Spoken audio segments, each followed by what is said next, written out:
من الهالكين شفيعا فصلى الله تبارك وتعالى على من هو محبوب ومرضي لديه صلاة تبقى وتدوم بدوام الملك الحي القيوم.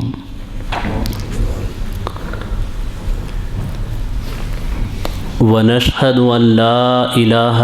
إلا الله ونشهد أن سيدنا محمدا عبده ورسوله. أما بعد فأعوذ بالله من الشيطان الرجيم. بسم الله الرحمن الرحيم. إن الله وملائكته يصلون على النبي يا أيها الذين آمنوا صلوا عليه وسلموا تسليما. اللهم صل على سيدنا شفيعنا نبينا حبيبنا ومولانا محمد بارك وسلم صلوا عليه صلاة وسلاما عليك يا رسول الله صلى الله تعالى عليك وسلم.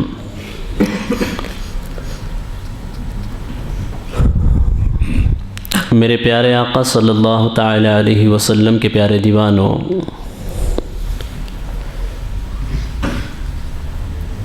گزشتہ کئی دنوں سے بلکہ ابتدائے رمضان سے آپ کی اس مسجد میں درس تفسیر کا اہتمام ہوتا رہا ہے، اور گزشتہ دن درس تفسیر میں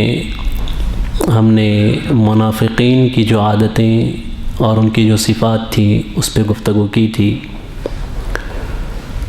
آج چونکہ 16 رمضان المبارک ہے اور کل کا دن تاریخ اسلامی میں بہت بڑی اہمیت کا حامل ہے، چونکہ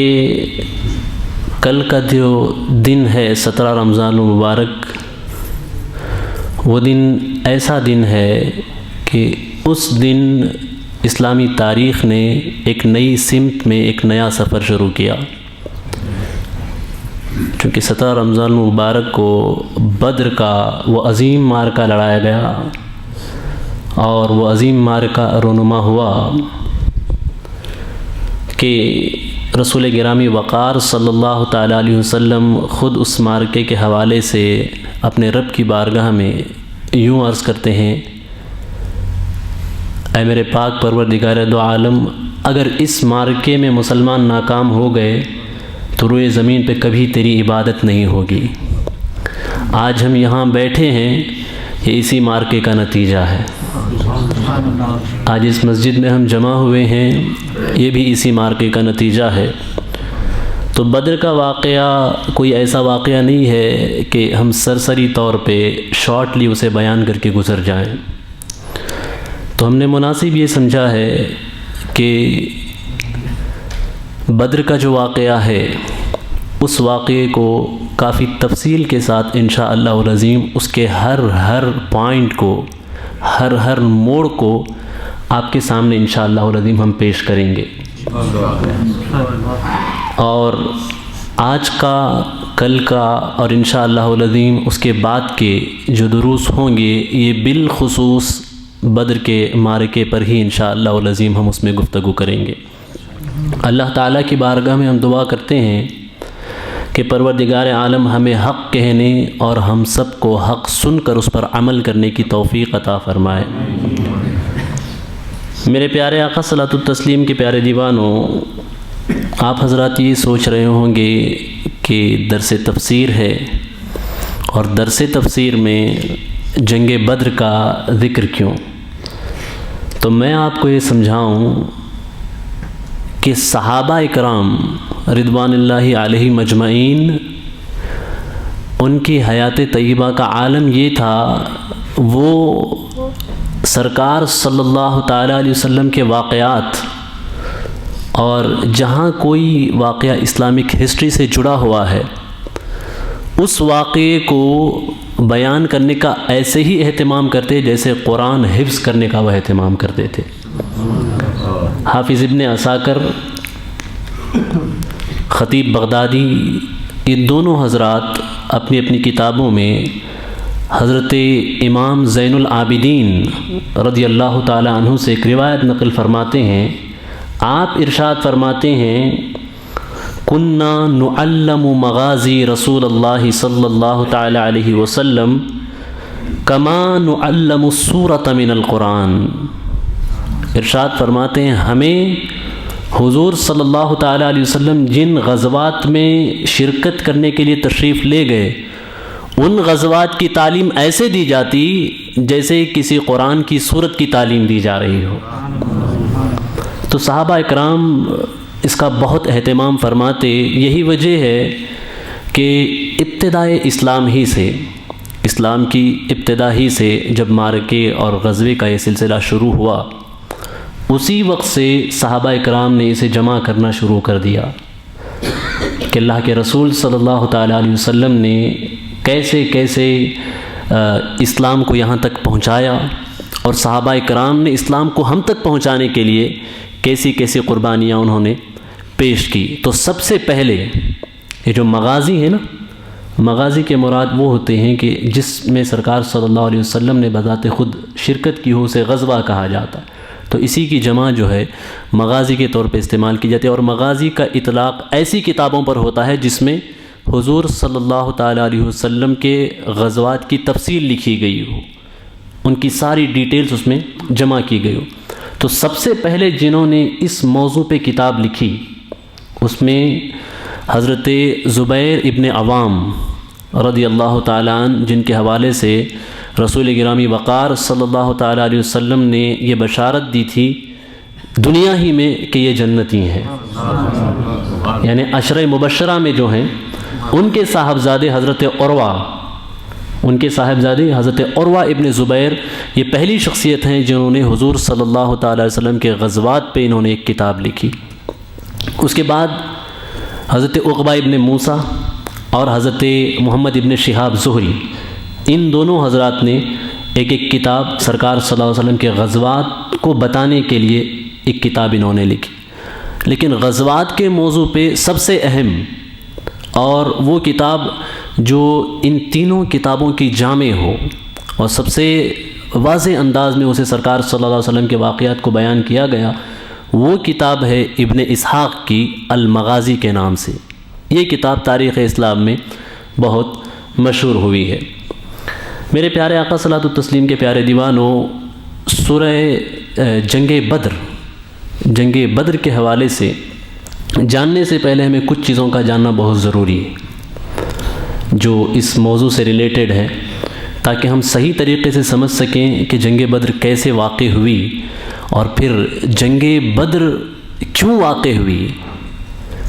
کیونکہ بہت سارے مستشرقین نے، اورینٹلسٹ نے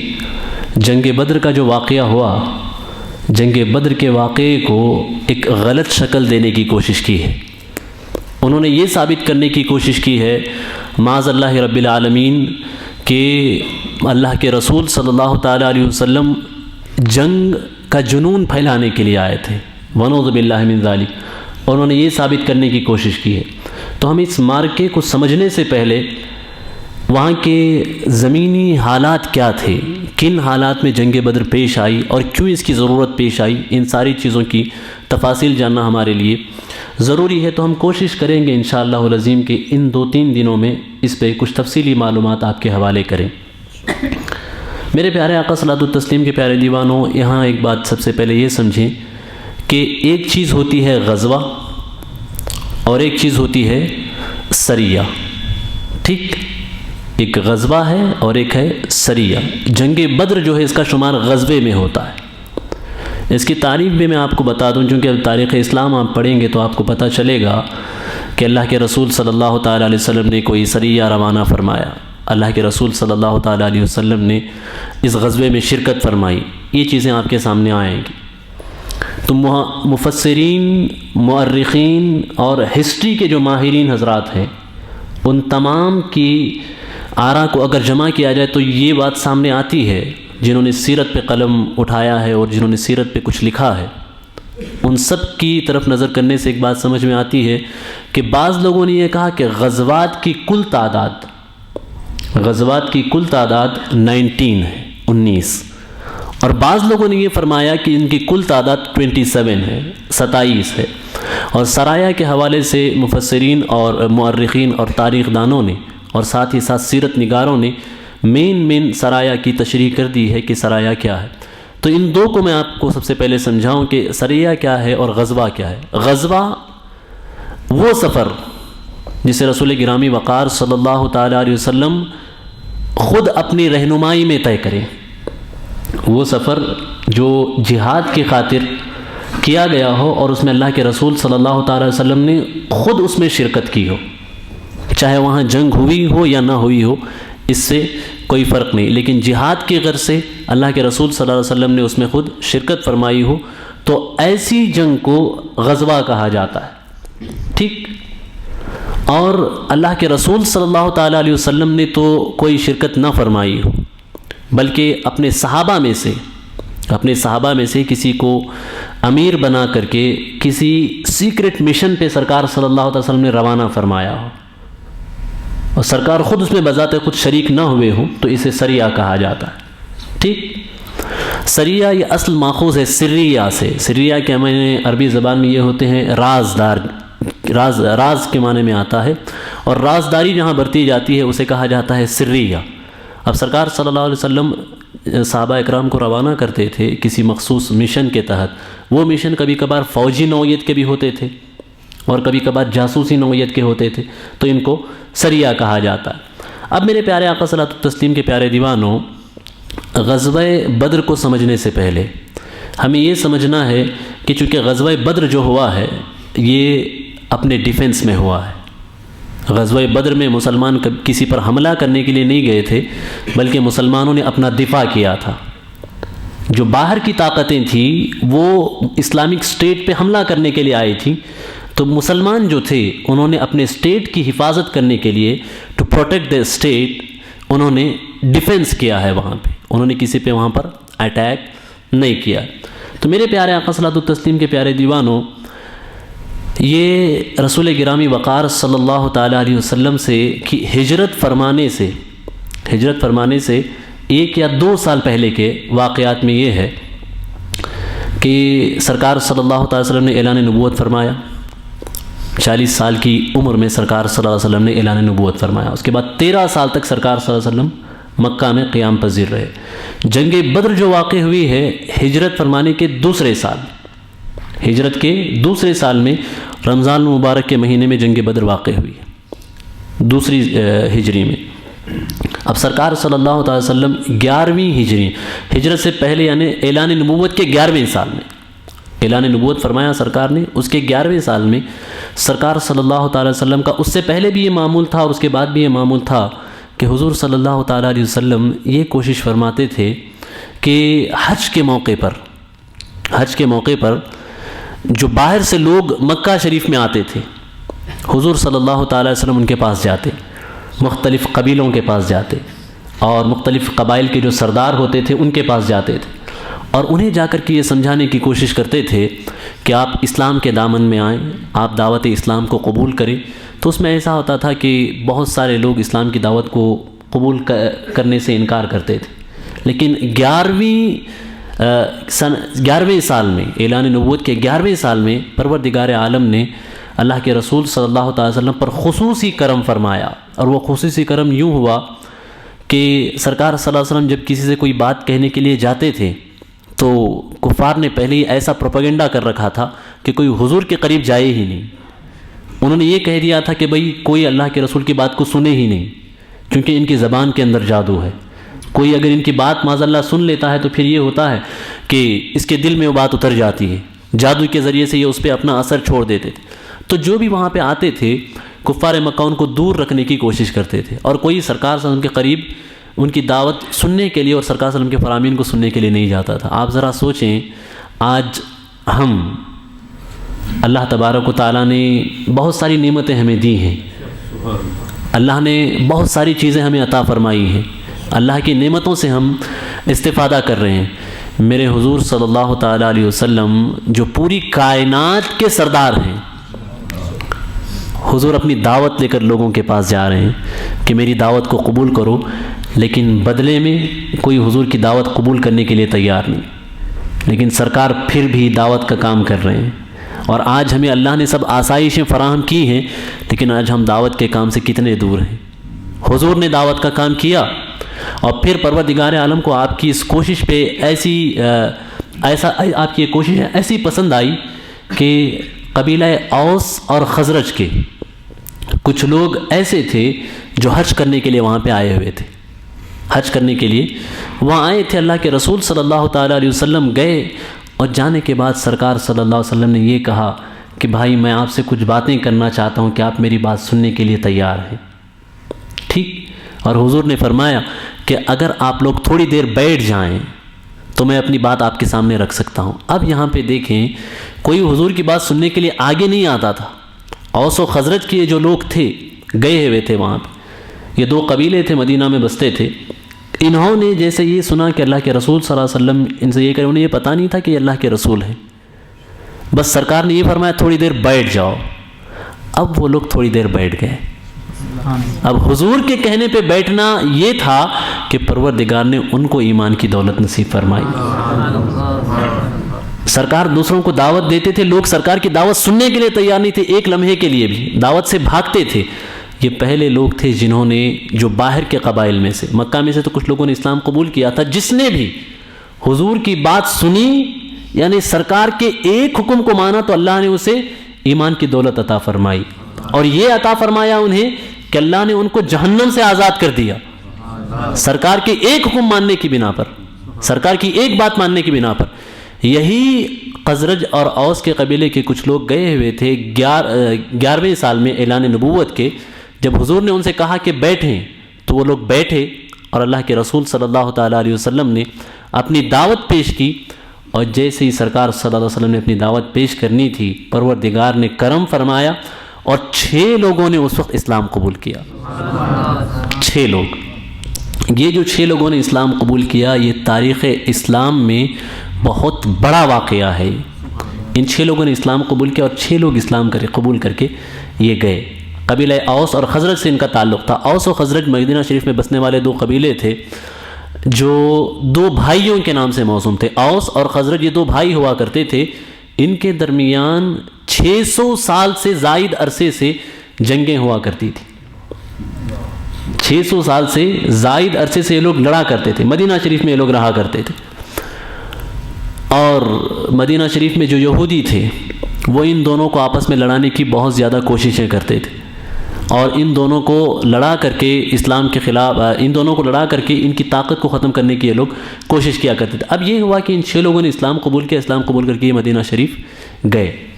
اب جب یہ مدینہ شریف گئے تو دوسرے سال حج کا جب سیزن آیا، تو حج کے اس دوسرے سیزن میں تقریباً 12 لوگ، یہ جو 6 لوگ تھے ان میں سے 5 لوگ وہی تھے جو پہلے سال اسلام قبول کیے تھے، اور اس کے ساتھ انہوں نے اپنے ساتھ 7 لوگوں کو اور جمع کر کے اللہ کے رسول صلی اللہ علیہ وسلم کی بارگاہ میں حاضر ہوئے۔ اور یہ جو 12 لوگ حاضر ہوئے دوسرے سال میں، تو ان کو رسول گرامی وقار صلی اللہ تعالیٰ علیہ وسلم نے دین کی دعوت پیش کی، اور پھر ان 12 لوگوں نے، یعنی وہ تو 5 پہلے تھے ہی، اور ان کے ساتھ جو 7 لوگ تھے انہوں نے بھی اسلام قبول کیا۔ ٹھیک، اب یہ 12 لوگوں نے اسلام قبول کیا، تو اللہ کے رسول صلی اللہ علیہ وسلم کی بارگاہ میں انہوں نے یہ عرض کیا کہ یا رسول اللہ صلی اللہ تعالیٰ وسلم، اب ہمیں کسی ایسے معلم کی ضرورت ہے جو ہمیں ہمارا دین سکھائے۔ تو حضور صلی اللہ تعالیٰ وسلم نے حضرت مصعب ابن عمیر کو ان کے ساتھ روانہ کیا، اور حضرت مصعب ابن عمیر ان کو لے کر کے مدینہ شریف کی جانب گئے۔ اب جب یہ وہاں مدینہ شریف گئے تو وہاں پہ انہوں نے دعوت کا کام شروع کیا، اور دعوت کا کام جب انہوں نے شروع کیا تو پھر یہ ہوا کہ مدینہ کی مختلف گلیوں میں، مدینہ کے مختلف مکانات پہ، مدینہ شریف کے مختلف محلوں میں کوئی شخص ایسا نہیں رہا کہ جس کے گھر میں کوئی نہ کوئی اسلام نہ قبول کر لیا ہو۔ اسلام کی دعوت یہاں سے پھیلنی شروع ہوئی۔ اب پھر یہ ہوا کہ پھر تیسرے سال یہ لوگ آئے۔ جب تیسرے سال یہ لوگ آئے تو تاریخ داں اکثر مورخین اس بات پہ متفق ہیں کہ 70 لوگ اسلام قبول کر کے حضور کی بارگاہ میں حاضر ہوئے. 70 لوگ. اب 70 لوگ جب تیسرے سال یہ حاضر ہوئے سرکار صلی اللہ علیہ وسلم کی بارگاہ میں، یہ جو تیسرا سال ہے وہ وہی تیسرا سال جس میں سرکار صلی اللہ علیہ وسلم کو ہجرت کر کے مدینہ شریف جانا ہے، اس سال میں یہ لوگ یہاں پہ آئے. اب جب یہ لوگ آئے تو چونکہ اس وقت دعوت اسلام اعلانیہ پیش کرنے کی اجازت ہی نہیں تھی. اگر کسی کو پتہ چل جاتا کہ انہوں نے اسلام قبول کر لیا ہے تو کفار مکہ ان کی جان لینے سے بھی گریز نہیں کرتے تھے، ان کو جان سے مارنے کی کوشش کر دیتے تھے. تو پھر یہ ہوا کہ جو 70 لوگ آئے تھے تو اس میں 70 سے کئی زائد لوگ آئے تھے، لیکن 70 لوگ وہ تھے جنہوں نے اسلام قبول کر لیا تھا. اب جب یہ 70 لوگ آئے اور ان کے ساتھ کا پورا قافلہ آیا تو اس میں سے کچھ ایسے تھے جنہوں نے اسلام قبول نہیں کیا تھا اور 70 لوگ ایسے تھے جنہوں نے اسلام قبول کیا تھا. اب ان لوگوں نے یہ طے کیا کہ اللہ کے رسول صلی اللہ تعالی وسلم کے ساتھ ہمیں ایک میٹنگ کرنی ہے، سرکار صلی اللہ علیہ وسلم کے ساتھ بیٹھنا ہے اور بیٹھ کر کے ہمیں بات چیت کرنی ہے کہ آگے اسلام کے لیے کیا کرنا ہے. اسلام کا یہ جو نور ہمیں میسر آیا ہے، یہ جو دعوت ہمیں میسر آئی ہے، یہ دعوت دوسروں تک کیسے پہنچے. تو پھر یہ ہوا کہ رسول گرامی وقار صلی اللہ علیہ وسلم سے بات طے ہوئی. عقبہ نام کی ایک جگہ مدینہ شریف مکہ شریف میں ہوا کرتی تھی، پہاڑی کی ایک دامن میں وادی میں یہ جگہ ہوا کرتی تھی. یہ طے ہوا کہ رات کو جب سب لوگ سو جائیں اس وقت یہ 70 لوگ رسول گرامی وقار صلی اللہ تعالی وسلم کی بارگاہ میں حاضر ہوں اور سرکار صلی اللہ علیہ وسلم خود بھی تشریف لائیں. ادھر سے یہ 70 لوگ وہاں پہ حاضر ہوئے اور پھر اللہ کے رسول صلی اللہ تعالیٰ علیہ وسلم حضرت علی رضی اللہ تعالیٰ عنہ اور حضرت ابوبکر صدیق رضی اللہ تعالیٰ عنہ اور حضرت عباس جو ابھی اسلام نہیں لائے تھے، لیکن وہ یہ تھا کہ حضور صلی اللہ علیہ وسلم کے چاچا تھے تو وہ اپنے بھتیجے یعنی سرکار صلی اللہ علیہ وسلم کے ساتھ آئے تھے. اب حضرت ابوبکر صدیق اور حضرت علی رضی اللہ یہ دونوں تو اسلام قبول کر چکے تھے. اب گئے وہاں پہ ایک میٹنگ ہوئی جسے تاریخ اسلام میں بیعت عقبہ ثانیہ کے نام سے جانا جاتا ہے. ٹھیک، اس سے پہلے والی جو بیعت ہوئی تھی جس میں 12 لوگوں نے یعنی پہلے کے 5 اور باقی کے 12 لوگ انہوں نے بیعت کی تھی، اس کو بیعت عقبہ اولیٰ کہا جاتا ہے. ٹھیک، اب یہ بیعت عقبہ ثانیہ جو تھی یہ تھی ٹرننگ پوائنٹ اسلامی تاریخ میں. اب یہ 70 لوگ آئے اور ان 70 لوگوں نے کافی دیر تک اللہ کے رسول صلی اللہ علیہ وسلم کی بارگاہ میں گفتگو کی. پھر وہاں پہ یہ معاہدہ ہوا کہ اللہ کے رسول صلی اللہ علیہ وسلم کے ہاتھ پر ان لوگوں نے بیعت کی کہ یا رسول اللہ ہم آپ کی ذات پر ایمان لاتے ہیں، اللہ کی وحدانیت کا اقرار کرتے ہیں اور اسلام کو سچا دین تسلیم کرتے ہیں اور آج کے بعد ہم بت پرستی نہیں کریں گے. اور پھر یہ معاہدہ ہوا کہ اللہ کے رسول صلی اللہ تعالیٰ علیہ وسلم کو ان لوگوں نے وہاں پہ دعوت پیش کی کہ حضور آپ مکہ شریف چھوڑ کر کے مدینہ شریف تشریف لے آئیں، چونکہ مکہ کے لوگ آپ کی قدر نہیں کر رہے ہیں، مکہ کے لوگ آپ کو ستا رہے ہیں، ہم تو آپ کی راہ میں اپنی پلکیں بچھانے والے ہیں، حضور تشریف لائیں. یہ دعوت انہوں نے پیش کی. تو سرکار نے وہاں پہ ان لوگوں سے بیعت لی. حضرت جابر اس بیعت کے حوالے سے ارشاد فرماتے ہیں، ذرا سنیے کیا فرماتے ہیں حضرت جابر کہ ہم حضور صلی اللہ تعالی وسلم کے ہاتھ پر بیعت کرتے تھے. کان رسول اللہ صلی اللہ علیہ وسلم یشترط لنا بکذا وکذا ویعطینا الجنہ، ہم ہاتھ پہ بیعت کرتے تھے اور حضور ہم کو جنت عنایت فرماتے تھے. اللہ اکبر. حضرت جابر فرماتے ہیں یعنی جو بھی سرکار کے ہاتھ پہ بیعت کرتا حضور فرماتے میں تم سے جنت کا وعدہ کرتا ہوں، میں تم سے جنت کا وعدہ کرتا ہوں، میں تم سے جنت کا وعدہ کرتا ہوں. اس طریقے سے ان حضرات نے ایک معاہدہ سرکار صلی اللہ علیہ وسلم کی بارگاہ میں کیا اور اس کے بعد یہ طے پایا کہ جب پروردگار عالم ہجرت کا حکم نازل فرمائے گا تب اللہ کے رسول صلی اللہ علیہ وسلم ہجرت کر کے مدینہ شریف کی جانب جائیں گے. تو پھر ان جو حضرات تھے انہوں نے یہ کہا کہ یا رسول اللہ آپ مدینہ شریف جب تشریف لائیں گے تو حال یہ ہوگا کہ اگر کوئی مدینہ پہ حملہ کرے، اگر کوئی آپ کی ذات کو نقصان پہنچانے کی کوشش کرے تو ہم اپنے بچے قربان کر دیں گے، ہم اپنے خاندان قربان کر دیں گے. کوئی تیر اس وقت تک آپ تک نہیں پہنچ سکتا جب تک وہ ہمارے سینوں سے نہ گزر جائے. یا رسول اللہ ہم آپ کی حفاظت کریں گے. اس پہ معاہدہ طے پایا. اب اللہ کے رسول صلی اللہ تعالی وسلم کو اللہ تعالیٰ نے ہجرت کا حکم نازل فرمایا اور سرکار صلی اللہ علیہ وسلم ہجرت کر کے مکہ شریف سے مدینہ شریف تشریف لے گئے. ٹھیک، اب وہاں پہ جب سرکار صلی اللہ علیہ وسلم مدینہ شریف تشریف لے گئے تو اس وقت یہ ہوا کہ یہ جو 70 حضرات تھے ان میں سے سرکار صلی اللہ علیہ وسلم نے 12 حضرات کو، جبرائیل امی اس وقت حاضر ہوئے تھے. جبرائیل امی پروردگار عالم کے حکم سے اس وقت نازل ہوئے اور نازل ہونے کے بعد جبرائیل امی نے عرض کیا یا رسول اللہ پروردگار عالم نے یہ حکم فرمایا ہے کہ یہ جو 70 حضرات آئے ہیں ان میں سے آپ 12 نقیبوں کا تعین فرمائیں، 12 ممبر چنیں. اور سرکار نے 12 ممبروں کا انتخاب فرمایا اور پھر انہیں دعوت کا کام سونپا. وہ لوگ جا کر کے دعوت کا کام انہوں نے کیا. پھر یہ ہوا کہ مدینہ شریف پورا کا پورا مدینہ شریف یہ ہوا کہ وہاں ہر کسی کی زبان پہ یہ تھا کہ اللہ کے رسول صلی اللہ علیہ وسلم کی ذات گرامی مکہ شریف میں ہے، اور ہر کسی کی زبان پہ سرکار کے چرچے تھے،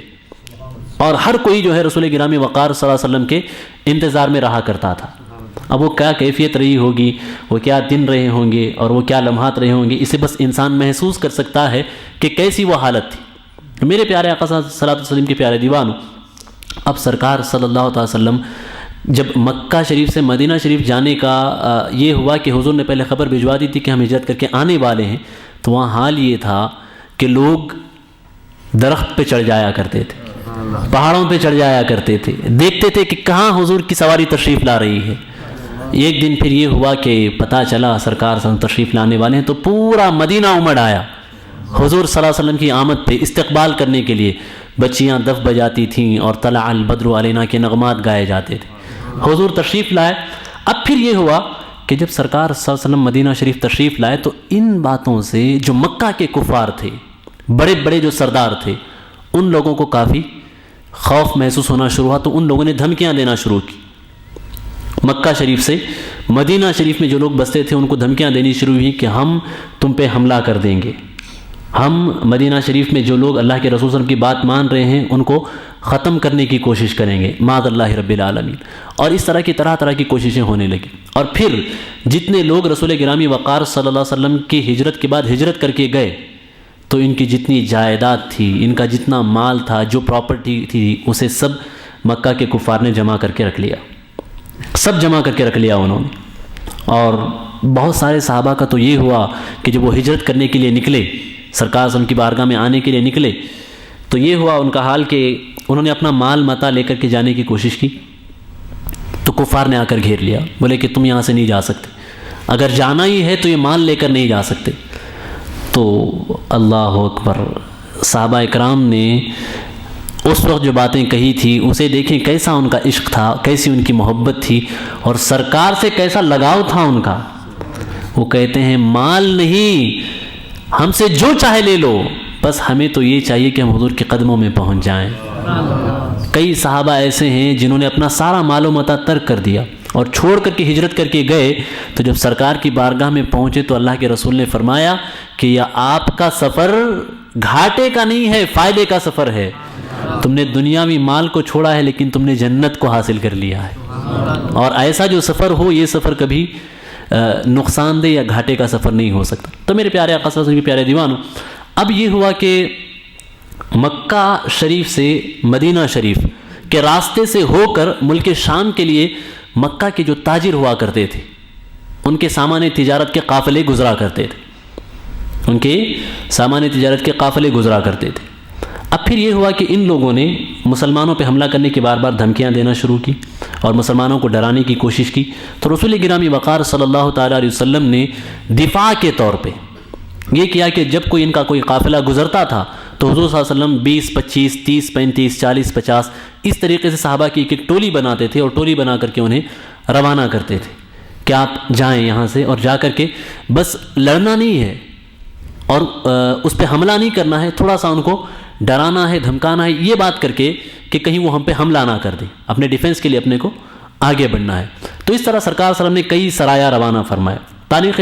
آپ نے یہ بات سنی ہوگی کہ جنگ بدر جو ہے اسلام کی پہلی جنگ ہے، وہ یہ مانا کر کے کہ جس میں کفار سے مقابلہ ہوا، دونوں طرف سے مقابلہ ہوا اور تلواروں کا استعمال ہوا اور دونوں طرف سے گھمسان کی جنگ ہوئی، یہ مانا کر کے جنگ بدر جو ہے یہ اسلام کی پہلی جنگ ہے۔ ورنہ اللہ کے رسول صلی اللہ علیہ وسلم نے جنگ کے طور پہ مختلف سرایا روانہ فرمائے۔ جن سرایا کو اللہ کے رسول صلی اللہ علیہ وسلم نے روانہ فرمایا ان میں سے ایک یہ ہے کہ حضرت امیر حمزہ رضی اللہ تعالیٰ عنہ کو آپ نے ہجرت کے 8 مہینے کے بعد یا 7 مہینے کے بعد روانہ کیا۔ ابو جہل ایک قافلہ لے کر کے وہاں سے آ رہا تھا، حضرت امیر حمزہ کو 30 یا 40 سواروں کو دے کر کے سرکار صلی اللہ علیہ وسلم نے روانہ فرمایا کہ ابو جہل جب یہاں سے گزرے تو کہیں ایسا نہ ہو کہ مسلمانوں کے مال و متاع کو نقصان پہنچائیں، آس پاس میں جو مسلمان بستے ہیں تو ان کو پروٹیکشن فراہم کرنے کے لیے آپ کو جانا ہے۔ تو حضرت امیر حمزہ وہاں پہ گئے، ابو جہل آیا اور وہ قافلہ گزر گیا، حضرت امیر حمزہ جو تھے وہ بھی وہاں سے واپس آ گئے۔ یہ پہلا سریہ تھا۔ اس کے بعد پھر ہجرت کے 8 مہینے کے بعد سرکار نے اور ایک سریہ روانہ فرمایا۔ اس کے بعد حضرت سعد ابن ابی وقاص کی رہنمائی میں اور ایک سریہ روانہ فرمایا۔ اس طرح 3-4 مہم سرکار صلی اللہ علیہ وسلم نے روانہ فرمائی۔ اور پھر جنگ بدر کے ہونے سے پہلے تقریباً 4 غزوات ہوئے جس میں اللہ کے رسول صلی اللہ علیہ وسلم نے خود بذات خود رسول گرامی وقار صلی اللہ تعالی وسلم مسلمانوں کا ایک چھوٹا سا لشکر لے کر کے روانہ ہوئے۔ ان سرایہ میں سے ایک بہت ہی اہم بات، حضرت عبید اللہ ابن جہش کا جو سریہ تھا یہ بہت اہمیت کا حامل ہے۔ یہ جنگ بدر سے کچھ دن پہلے یہ واقع ہوا تھا، جنگ بدر کے واقع ہونے سے کچھ دن پہلے یہ واقع ہوا تھا۔ ہوا ایسے کہ رسول گرامی وقار صلی اللہ علیہ وسلم نے حضرت عبداللہ ابن جہش سے یہ فرمایا کہ فجر کی نماز پڑھنے کے لیے جب آپ آئیں تو آپ مسلح ہو کر کے آئیں، ہتھیار سے لیس ہو کر کے آئیں۔ اب اللہ کے رسول نے فرمایا تھا تو عبداللہ ابن جہش گئے، جب وہ آئے تو وہ خود ہی بیان کرتے ہیں کہ جب میں فجر کی نماز کے لیے آیا تو میرے پاس تیر بھی تھی، میرے پاس تلوار بھی تھی اور کمان بھی تھی، اور میں ان سب چیزوں سے لیس ہو کر کے حاضر ہوا سرکار کی بارگاہ میں۔ اب سرکار صلی اللہ تعالیٰ علیہ وسلم نے چند لوگوں کو جمع کیا، صحابہ اکرام کی ایک جماعت کو، اور صحابہ اکرام کی ایک جماعت کو جمع کرنے کے بعد سرکار صلی اللہ علیہ وسلم نے ایک خط انہیں دیا، ایک خط انہیں عطا فرمایا کہ یہ خط لو اور یہ خط لے کر کے آپ لوگ یہاں سے 2 رات کی مسافت چلتے رہو، اور 2 رات کی مسافت جب چلو گے تو وہاں جا کر کے اس خط کو کھول کر کے دیکھنا، وہاں جانے کے بعد اس خط کو اوپن کرنا، اس سے پہلے آپ کو یہ خط اوپن نہیں کرنا ہے۔ اب میرے پیارے آقا صلاۃ التسلیم کے پیارے دیوانوں، یہ دیکھیں حضرت عبداللہ ابن جہش ہیں، ان کے ساتھ 20 یا 25 ساتھی ہیں، اور سرکار نے یہ بھی فرمایا ہے کہ آپ کو مسلح ہو کر کے جانا ہے، ہتھیار لے کر کے جانا ہے، اور سرکار نے خط دیا اور یہ بھی نہیں بیان فرمایا کہ تمہاری منزل کیا ہے، واٹ از یور ڈیسٹینیشن۔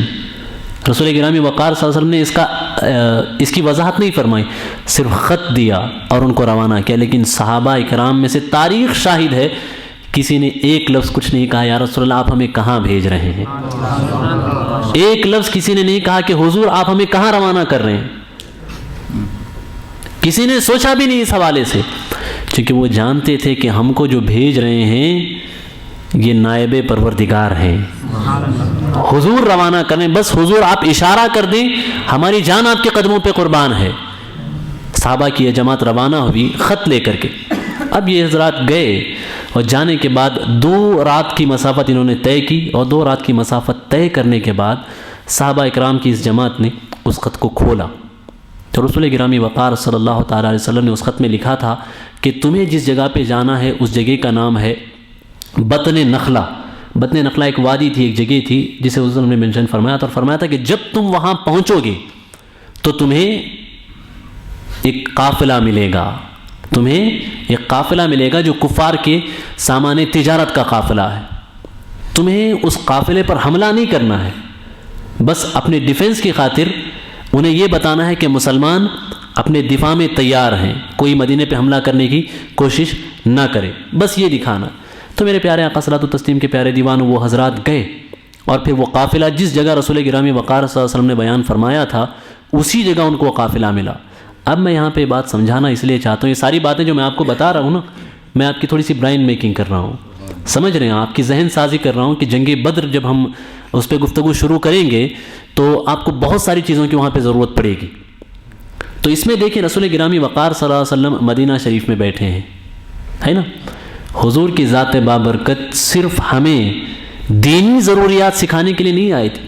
بلکہ انسان کو زندگی گزارنے کے لیے جتنی چیزوں کی ضرورت ہے وہ سب سکھانے کے لیے آئے تھے۔ مدینہ میں بیٹھے ہیں،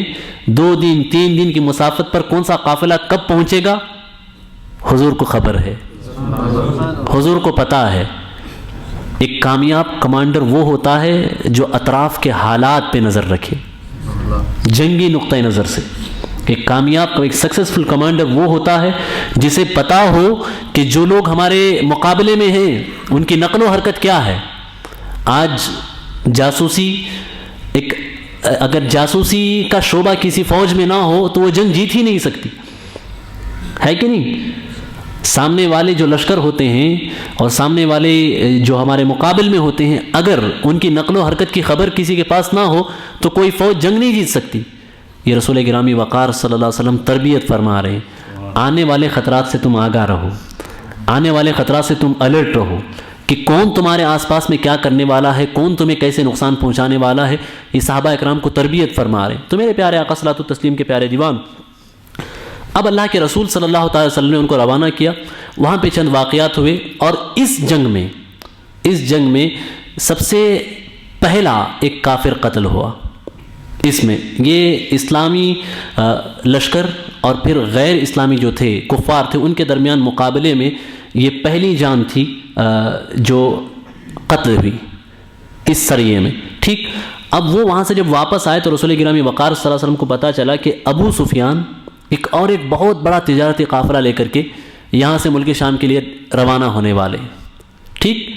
اب سرکار صلی اللہ تعالیٰ علیہ وسلم کو اس بات کی خبر ملی، اور وہ جو قافلہ تھا سامان تجارت کا، وہ اس میں ایسا سامان تجارت تھا، چونکہ جتنا بھی سامان تجارت تھا یہ مسلمانوں سے لوٹا ہوا تھا، مسلمانوں کا چھینا ہوا مال تھا، مسلمانوں کی دولت تھی، مسلمانوں کی پراپرٹی تھی. تو اللہ کے رسول صلی اللہ علیہ وسلم نے یہ بیان فرمایا کہ اس میں کفار قریش نے بہت زیادہ انویسٹ کیا ہے، اور جو کچھ انہوں نے انویسٹ کیا ہے وہ مسلمانوں کا چھینا ہوا مال ہے. اب یہ قافلہ یہاں سے گزرے گا تو سرکار صلی اللہ تعالی وسلم نے اپنے صحابہ کو تعلیم فرمائی. 12 رمضان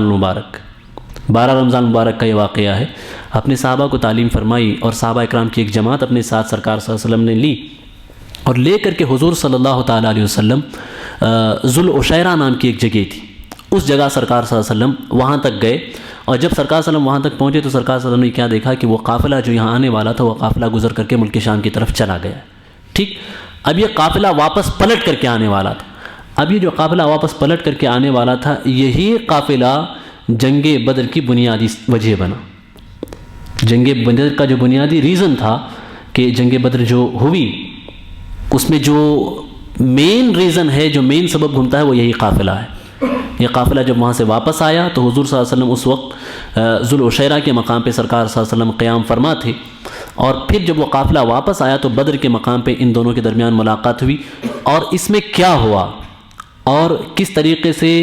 انصار اور مہاجرین کے درمیان جو معاہدے ہوئے تھے وہ کیسے روبہ عمل آئے، اس پہ ہم انشاءاللہ العظیم اگلے درس میں گفتگو کریں گے. لیکن یہاں ایک بات سمجھانا چاہتا ہوں. ہم نے کچھ سرائے کا ذکر کیا کہ حضور نے کچھ مشنز روانہ کیے تھے، ہے نا، جیسے کہ حضرت امیر حمزہ کو روانہ کیا، حضرت سعد بن ابی وقاص کو روانہ کیا، اور پھر دوسرے کچھ صحابہ کو روانہ کیا. تو یہ جو مشنز روانہ کیے تھے اس میں کوئی بھی انصاری صحابی نہیں تھے، اس میں کوئی بھی انصاری صحابی نہیں. مدینے کے جو مقامی صحابہ تھے ان میں سے کوئی بھی شامل نہیں تھے، سب کے سب مہاجرین تھے. چونکہ معاہدہ یہ طے پایا تھا کہ مہاجرین نے، انصار نے جب سرکار صلی اللہ علیہ وسلم کے ہاتھ پہ بیعت کی تھی تو معاہدہ یہ ہوا تھا کہ یا رسول اللہ اگر کوئی بھی مدینے پہ حملہ کرے گا تو ہم آپ کا دفاع کریں گے، ہم آپ کا ڈیفنس کریں گے. لیکن مدینے سے باہر نکل کر کے لڑنے کی بات نہیں ہوئی تھی. صحابہ اکرام کی ذات ایسی نہیں تھی کہ اگر حضور ان کو ارشاد فرما دیں کہ مدینے سے باہر نکلنا ہے تو وہ پس پیش کریں. لیکن حضور نے چونکہ معاہدہ اس بات پہ طے پایا تھا نا، اور صادق الامین تھے سرکار، زبان سے جو الفاظ نکل جاتے تھے وہ پتھر کی لکیر ہوا کرتی تھی.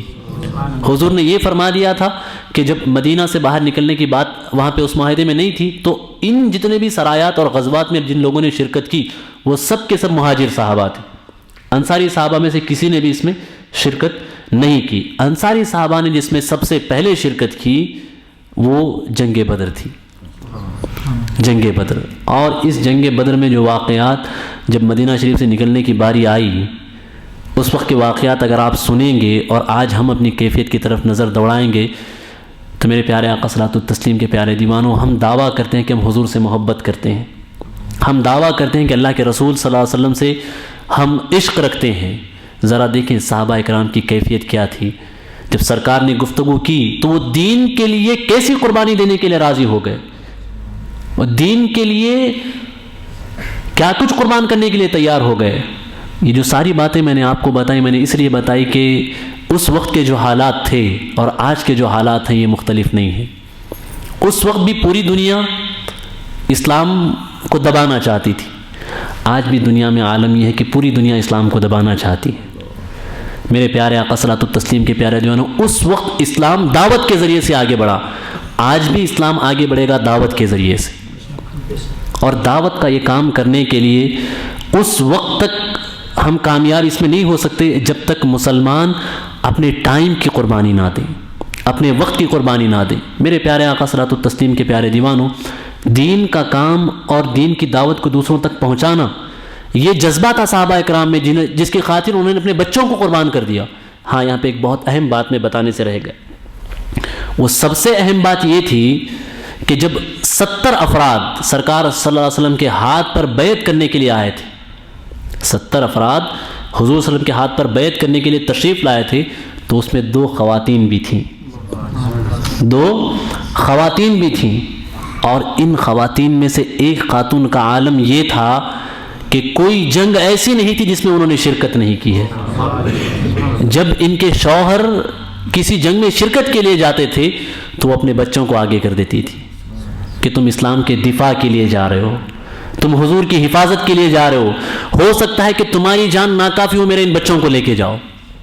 ان کا یہ عالم ہوتا تھا۔ اور پھر جب مسیلمہ کذاب سے مسلمانوں کی لڑائی ہوئی، جس نے نبوت کا اعلان کیا تھا، اس وقت جنہوں نے سرکار کے ہاتھ پہ بیعت کیا تھا عقبہ ثانیہ میں، وہ خاتون موجود تھی، اپنے بچوں کو لے کر کے وہ حاضر ہوئی، اپنے بچوں کو شہید کروایا، اور پھر تاریخ بتاتی ہے کہ 13 زخم اس خاتون کے بدن پہ آئے تھے۔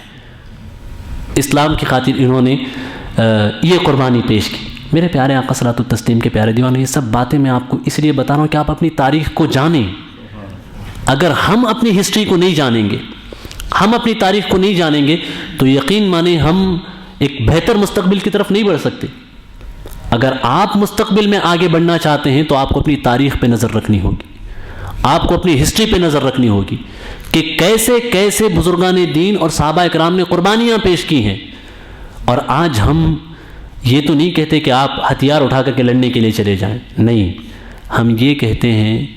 کہ دین کو آج دعوت کی ضرورت ہے، اسلام کو آج دعوت کی ضرورت ہے۔ ایک مسلمان ہونے کی حیثیت سے it's a responsibility of every Muslim,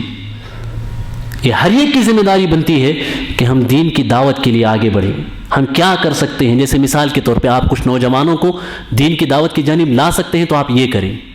یہ بھی آپ کی قربانی ہے۔ آپ اپنا ٹائم دے کر کے دعوت کا کام کر سکتے ہیں تو بھی آپ کریں، چونکہ آج اسلام کو دعوت کی ضرورت ہے۔ آج ہمیں اس بات کی ضرورت ہے کہ ہم اپنے بچوں کو سمجھائیں، آج ہمیں اس بات کی ضرورت ہے کہ ہم اپنے یوث اور نوجوانوں کو سمجھائیں کہ ہماری اصل تاریخ کیا ہے۔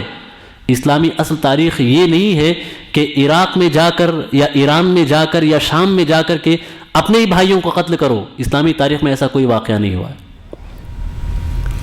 جہاد کے نام پہ جو کچھ آج کر رہے ہیں نا، یہ ہمیں ہمارے بچوں کو بتانے کی ضرورت ہے کہ اصل جہاد کیا ہے اور وہاں جو کچھ ہو رہا ہے وہ کیا ہے۔ وہاں جو کچھ ہو رہا ہے یہ جہاد نہیں ہے، ونعوذ باللہ من ذالک، یہ جہاد نہیں ہے، بلکہ جہاد کے نام پہ وہ اسلام کے خلاف عمل کر رہے ہیں، اسلام کو بدنام کیا جا رہا ہے، یہ آپس میں لڑ رہے ہیں، اپنے ہی مسلمان بھائیوں کو مارنے کی کوشش کر رہے ہیں۔ میرے پیارے آقا صلاۃ التسلیم کے پیارے دیوانوں، آپ اپنے بھائیوں تک یہ میسج پہنچائیں کہ جنگ بدر کے جو واقعات ہوں گے انشاءاللہ العظیم کل اور پرسوں کے درس میں ہم اسے مکمل آپ کے سامنے رکھیں گے، اور پورے واقعات اور سرکار صلی اللہ تعالیٰ علیہ وسلم نے کیا سلوک فرمایا، جو لوگ قید ہو کر کے آئے تھے ان کے ساتھ سرکار کا بیہیویئر کیا تھا، اور آج دنیا قیدیوں کے ساتھ کیا سلوک کرتی ہے۔ گوانتانامو بے آپ کی نگاہوں کے سامنے ہو، اور ابو غریب بھی آپ کی نگاہوں کے سامنے ہو، اور جتنی دنیا کے آج پریزنس اور جیل ہیں وہ بھی آپ کی نگاہوں کے سامنے ہو، اور جنگ بدر میں حضور نے قیدیوں کے ساتھ کیا سلوک کیا وہ بھی آپ کی نگاہوں کے سامنے ہو۔ اس پہ بھی ہم گفتگو کریں گے، اور ساتھ ہی ساتھ آج جو پوری دنیا میں ایک سوال اٹھایا جا رہا ہے کہ اسلام دہشت گردی کی تعلیم دینے والا ایک مذہب ہے، اسلام لوگوں کو مارنے کی تعلیم دیتا ہے، اس پہ بھی ہم گفتگو کریں گے کہ اصل جہاد کیا ہے اور یہ جو کچھ ہو رہا ہے یہ کیا ہے جنگ بدر کی روشنی میں، کہ جنگ بدر جو لڑی گئی تھی وہ کسی کو مارنے کے لیے نہیں لڑی گئی تھی، جنگ بدر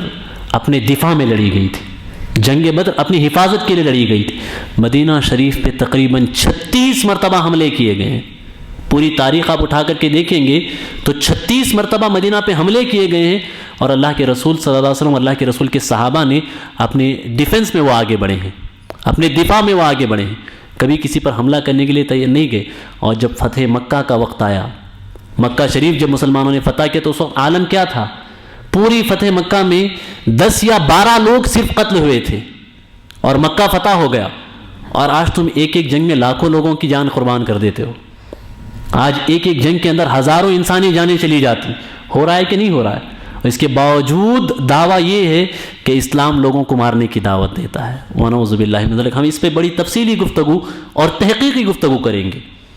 کہ آج تک جو اسلامی جنگیں ہوئی ہیں اس میں کتنے لوگ مرے ہیں اور اس میں کتنی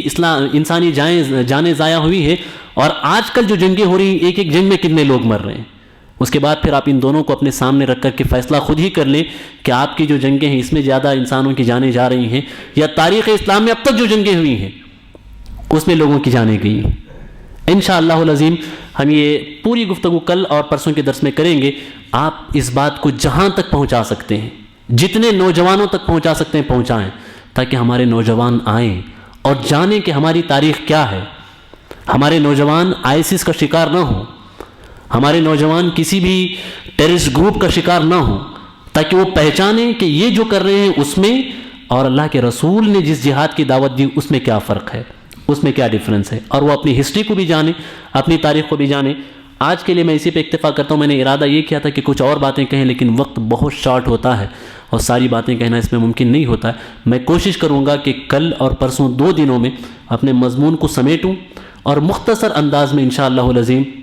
بہت ہی اہم پوائنٹس آپ کے حوالے کرنے کی کوشش کروں۔ اللہ تعالیٰ کی بارگاہ میں دعا ہے کہ پروردگار عالم جو باتیں میں نے بیان کی اس میں اگر کسی بھی قسم کی خطا یا غلطی لغزش ہو گئی ہو تو اللہ تعالیٰ اپنے پیارے حبیب صاحب الاولاق سرور کائنات صلی اللہ تعالیٰ علیہ وسلم کے صدقے میں معاف فرمائے، اور اللہ تعالیٰ ہم سب کو دین کا کام کرنے کی توفیق عطا فرمائے۔